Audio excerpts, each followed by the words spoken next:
Hello YouTube, welcome to the stream. We're talking about the tweet thread, blue sky thread, all that good stuff. Um, where are teams? Again from Paladin Knight. He's over on Blue Sky now, so follow him. His quick thoughts on comp because it's weird. Where are teams? 2 to 3 weeks till the first monthly. Nobody's being announced, advertised. This is just the same stuff that like nobody gets that you have to like having a brand for your team is always good. It will rarely ever backfire. It is way more useful than not having a brand. You should always be doing some sort of branding, but people just don't for whatever reason. It's the same reason that you should stream if you're a player because it makes you more attractive to orgs and sponsors. Like always, if you can stream, make some sort of content. You don't even have to like stream. If you want to make TikToks or make YouTube videos or do literally anything, just so that you can be found.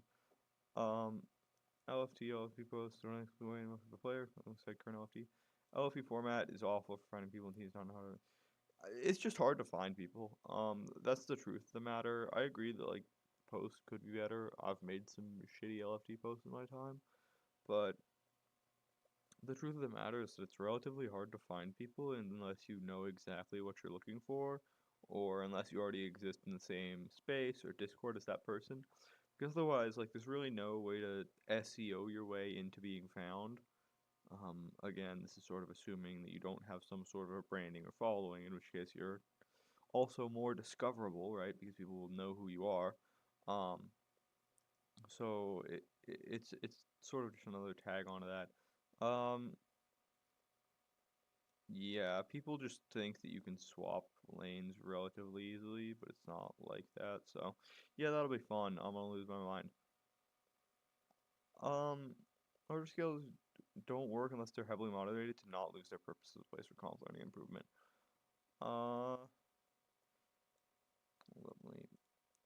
So I responded to this one, which is I don't think people are actually like useful in comp. 90% of the analysis that you'll see is the most like shallow surface based. We won this game, so our comp was better, or we lost this game, so our comp was worse, without any like critical thinking in regards to why certain things happen, because the processes are always more important than the end result.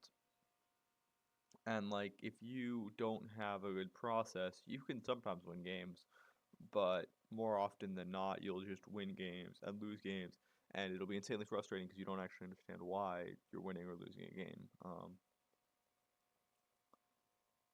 This is kind of true, but it's also again hard to advertise information like this unless you're reaching out to the DB. So yeah, that's just a fact of the matter. Unfortunately, um, I'm gonna skip this one because this one's pretty simple. Don't be cringe or racist or like don't be fucking weird. I don't know. It's just like it's better in the long run because more people will play the game and that's better for everybody. Um, this is the fun part, which is um, please have more coaches, managers in the game willing for them to take time and improve. The fact that there are basically none of them, or even those that have a desire to be one, is actually horrific for the growth of the game, competitive wise. The fact of the matter is that being a coach or an analyst it fucking sucks ass.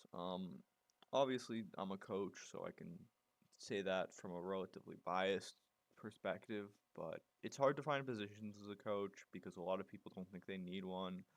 It's hard to convince people to buy into your theories unless the team's already bought in. And to have the team bought in, you kind of need to be in the team to begin with. You can't really be brought on in post. Um, and so it's really hard for people to buy into a lot of like the coaching theories. And I think that just in general, people are resistant to trying weird off meta strategies without proven results, but you can't prove results until you test things there and creating the classic catch 21. Um, the other thing is that, and this is just put insanely well here, which is if you sign up to be a like I want to be an analyst and a coach. I don't want to be a manager, but if I sign up for a team, 90% of the time I'm gonna have to be doing managerial roles because I'm gonna have to fucking make sure all my players are entered as a coach. I'm gonna have to make sure that my fucking team shows up on top. Everybody shows up to scrims.